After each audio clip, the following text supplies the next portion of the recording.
And avoiding giving difficult feedback to a person who has a lot of personal issues outside of work isn't necessarily a good thing. But what you're essentially doing is procrastinating on critical feedback that eventually is going to need to have to happen, right? And so what you're risking is letting empathy be the only dominant emotion. One, two, three, four. Welcome to the Emotional Intelli-gents Podcast, a podcast diving into how emotional intelligence can be unleashed to turn great people into great leaders. And now, your hosts, Ismail and Samir. Hello, and welcome again to the Emotional Intelli-gents Podcast, where we help current and aspiring leaders level up their ability to achieve greatness in the workplace. I'm Ismail. And hello, I'm Samir.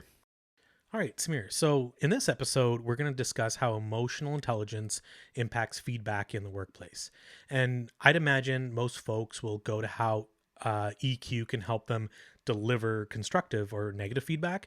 And while that's a definite use case here, there are other aspects of feedback that leverage EQ, and we're going to cover those today. That's right, Ismail. And like they say, feedback is a gift, but some gifts can suck. So utilizing some of the EQ hacks that we discussed today, I think will really help make sure that your feedback is actually received as a gift. All right. Let's get into it. All right, so let's get into the topic of giving feedback in an emotionally intelligent way. I think we need to level set the conversation by giving a ton of deference to just how hard it is to give impactful feedback. I think that is something that just needs to be said up front. Absolutely. I mean, it's something that I've personally gotten a lot better at as I've managed more and more people, but I think it takes time. I mean, it takes practice and repetition. And it's not something that comes easy at first. No, not at all. And the art of giving good feedback really touches on all four of our core EQ competencies that we talked about in episode 1, right? Self-awareness, self-management, social awareness, and relationship management. Ismail, from your perspective, what are the keys to giving good feedback, right? You're talking to a new manager. What advice would you give them on how to get better at giving feedback? So, Samir, I mean, here's what I'd say. Understanding that to effectively deliver feedback, you've got to know your people. You have to pay attention and learn their strengths and weaknesses, their motivations and drivers, and especially their communication style. I'd agree. And realizing that what works when giving feedback to one person, it won't work for everyone, right? But applying those EQ techniques during feedback sessions, whether they're formal, informal, I think those are really going to help you adapt your approach to the individual that you are giving feedback to, because it really is about emotional connection. It's about creating an open, comfortable environment for discourse. And in order to do that, application of EQ skills is absolutely necessary. Right. And so I read this somewhere, and I'm going to have to agree with it and learn kind of along the way. And I think you're also going to agree with this, that most people, not all, but most people that you're giving feedback to, they fall into one of these 4 categories. So you've got your superstar, and these are the top performers, the ones who carry the team, and under different circumstances, you'd love to reward them with a promotion or pay raise. But I think, in today's day and age, like the pandemic and budgets and org chart, it's leaving you shorthanded. Then you've got your steady decliner, and these employees seem to be heading in the wrong direction. They've got potential, but how can you reverse the trend? And then third, you've got a flatliner. So in this scenario, the employee isn't declining or moving forward. They've just simply plateaued. And so the question then becomes, where do you go from here? And finally, you have the expert. So this employee, they know their stuff. In fact, they've been around longer than you've been a manager, sometimes even longer than you've been with the company. So you may have even passed them up to take on your current position. That's really interesting. So I'm just taking a moment, right, to go through some of flashbacks of feedback conversations that I've had with all 4 of these categories, and just how differently I felt during each of these conversations, right? You take the superstar, for example. You struggle to find constructive feedback, right? you're trying to give them ways to improve, but you don't have much. And then you feel guilty not being able to give them A, more feedback, B, more compensation, title, whatever it may be. Then you got the steady decliner, right? And with these folks, I think empathy really is your best friend. You got to ask them why they're struggling, right? What can you do as a manager to help them improve? But then clearly set an expectation for improvement, right? For me, I'm always timeline driven. Like, let's check in this many days. Let's, make sure that you're meeting that expectation. Flatliners, I really put the onus on them. They need to tell me what their aspirations are. And then experts, they're really tough too, right? You got to give deference. You got to understand how crucial they are to the machine and find an approach where you're asking that expert, what do you need from me, right? Are your needs being met? Right.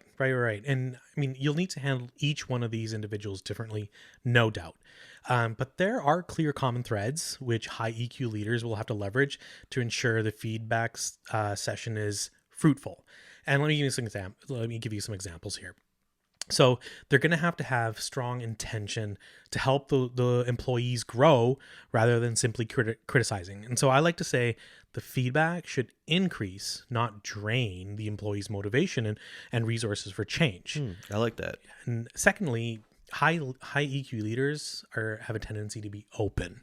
So openness by a feedback giver, it builds a connection, and this influences change, right?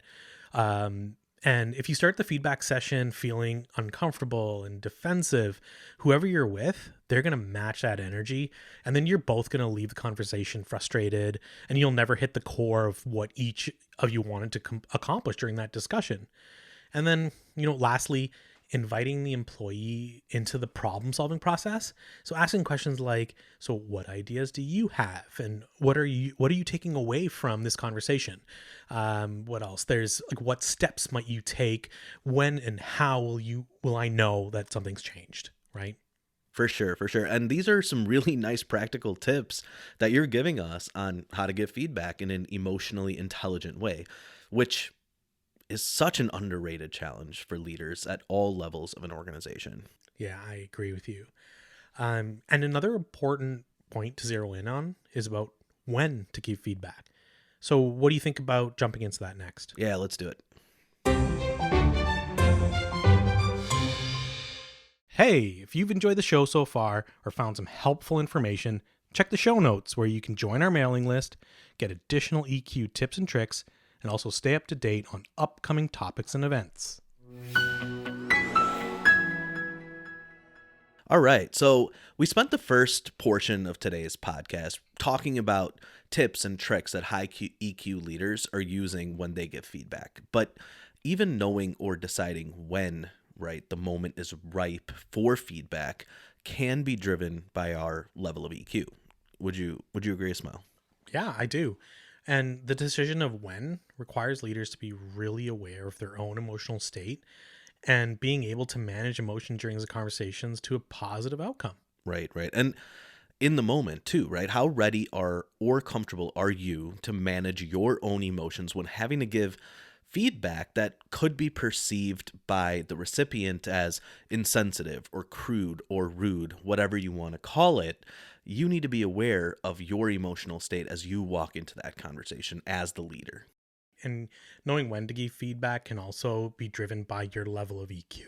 So it's not just self-management, but simply even recognizing what moments or environments will yield a positive outcome. Yeah, and another almost counterintuitive, I would say, challenge even the most highly emotional, intelligent leaders that I know face are situations when, your natural instinct is to be empathetic. But that instinct is actually what's preventing you from giving critical feedback. I was in the situation, I would say, recently. I had a member of my team.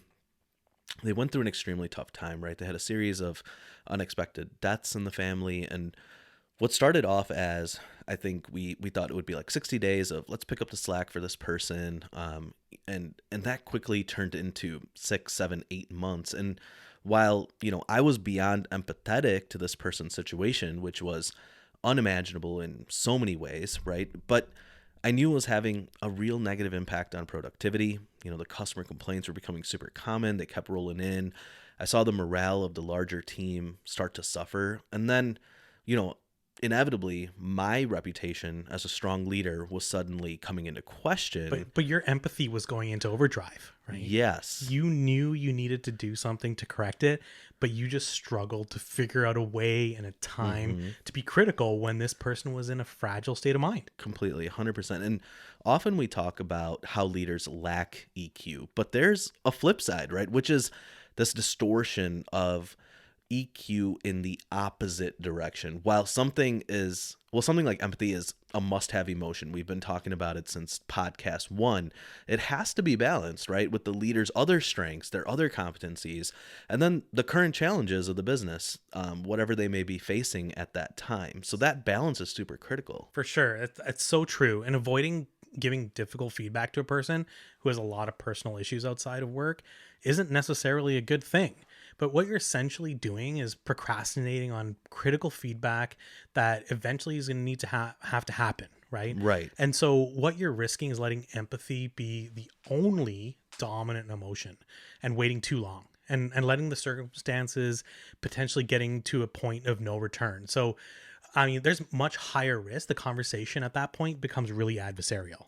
Yes. And then you have the customer's upset, right? My boss is upset. Self-preservation was starting to kick in for me if I didn't address it. And I could, easily see myself being forced to overcorrect, right? Like do something much harsher, which would really, end up alienating this person and cause an erosion of trust in me from the rest of the team. So the timeline of when to have feedback conversations is so critical. I always preach the need for contemporaneous feedback. I tell my teams this all the time. Let's normalize feedback. Let's deliver it respectfully. And when the situation is still in the forefront and the details are fresh, don't ignore and avoid, right? Then next thing you know, it's 2 months down the line. That's when the defensiveness kicks in. The he said, she said stuff starts, right? And look, I'm not saying that if you're going to have to give like ultra negative feedback or an ultimatum to this person. I think it's just being aware enough to know that you've got to give them the right information at the right time to help them make decisions based on that information. Yes. And now you have to kind of think of that in the moment type of feedback requires a high degree of EQ. And this is where leaders will need to be able to self-manage effectively and manage certain impulses. And in this example, you just gave using empathy in a productive manner. That's right. And so, look, I think we've talked about some tips on how to give feedback. We touched on what to be mindful of when in deciding when to give feedback, but it's also really important that people are equipped to receive feedback well themselves. Yep, very good point. I'm ready to discuss it. Let's do it. On this particular topic, I think of Kim Scott, and she's the author of Radical Candor, and I think she describes it best. So feedback is often rejected because it emotionally triggers a recipient. So for example, like when a manager and employee are in the performance feedback cycle, they're really uncomfortable, they're anxious, and they just are not themselves. Mm-hmm. And so the reason that is because their brains, like they have this primitive instinct where that needs to protect themselves. And this is the modern day threat, that particular situation. Yeah. So your brain is in fight or flight mode and is wanting to either get up that tree or bonk that saber-toothed tiger over the head so it doesn't eat you. All right, so now I'm imagining you in a Flintstones costume wrestling a saber-toothed tiger, which is a hilarious visual. But getting back on track here to, expanding on what you're saying, regarding the threat posed by feedback, the antidote to it is openness, right? We talked about being open as the individual giving the feedback, but also crucially important here is being open to receiving feedback. And this is something that I do actually very proactively. All the time, I'm simply asking, I've asked my bosses, I ask the people that work for me, I say, how can I do better? What can I do better? And then I sit there and I wait and I'm ready for it, right? I'm open.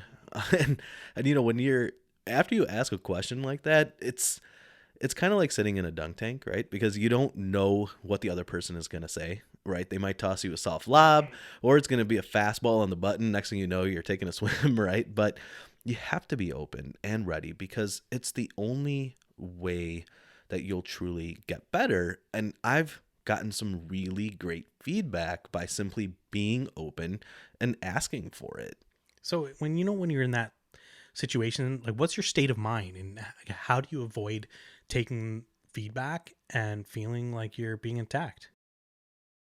Truly, I think it's the belief that I have in myself, right? Low confidence in your ability to change is often the reason people feel attacked, right? If you believe that you can get better and are confident, then the feedback hits different, right? It hits you kind of in a good way, where you're like, all right, I'll take that, I'll absorb it, and I'll commit to making those changes, because I know that I can change. I know that I'm evolving constantly and growing constantly, and I have the skills and the aptitude and the ability to achieve anything. And you have to have that mindset in order to truly be open. I mean, I think confidence is so key.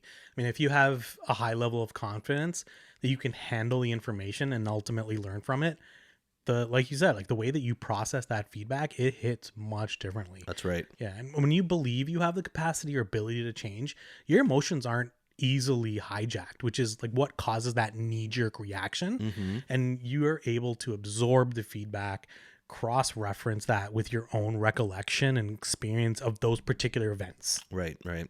Frame the feedback, right, for what it is. It's feedback. Maintain, an arm's length approach, and being intentional about not taking the feedback personally, right? That's an actual intentional act, right, of not taking feedback personal. This allows you in the moment to self-manage and process the feedback, so you can learn from the useful information, as well as, discard anything that isn't useful. Because, I've received some feedback that I didn't necessarily agree with, and I had to digest it, kind of analyze it, and make a decision on whether I was going to, enact some change based on it, but without bringing my personal emotions into it. And the ability to kind of bifurcate that really helps me to make those rational decisions. I think that's great. I think this is a lot of food for thought. Thank you so much for listening. The show really wouldn't be possible without you. If you're a fan of the show, please take a look at the show notes, where you can find more information about the podcast and information that can support you, as well as how you can support us. Definitely. Thank you, Ismail. And thank you, everyone who listened. Until our next episode, I'll leave you with this quote from Maya Angelou. People will forget what you said. People will forget what you did. But people will never forget how you made them feel.